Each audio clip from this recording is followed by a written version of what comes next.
Hair cut করাতে গিয়ে যে এমন অবস্থা হবে কখনোই ভাবিনি।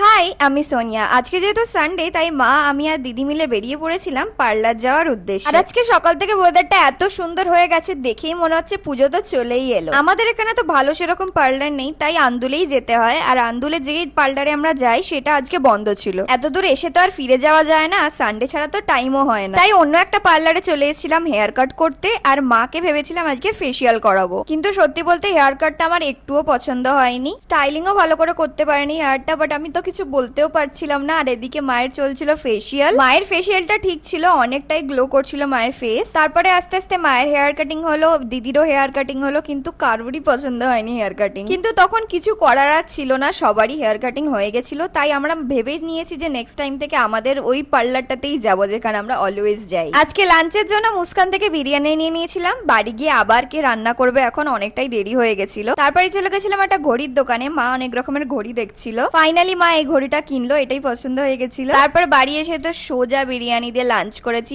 আর একটু এনার্জি ছিল না। ও হ্যাঁ, বাড়ি ফেরার সময় এই দুটো কালার নিয়ে এসেছিলাম। প্রায় 1 বছর আগে আমি করেছিলাম হেয়ার কালার, তো আবারও ভাবছিলাম যে করব, কিন্তু হেয়ার কালার বাড়িতে করতে গেলে যে ফয়েল পেপার লাগে সেটাই আনিনি। তাই ব্লিঙ্কিট থেকে অর্ডার করে নিয়েছিলাম বাড়ি এসে। শুধু ওটা অর্ডার করলে তো হবে না, তার সাথে করে নিয়েছিলাম একটু ব্রাউন ব্রেড আর একটু বাটার। ডেলিভারি ফিস বাজাতে গিয়ে আরো বেশি খরচা হয়ে যায়। তো চলো, এরকমই মিনি ব্লগস দেখতে আমার চ্যানেলটাকে সাবস্ক্রাইব বা ফলো করে দিও। টাটা।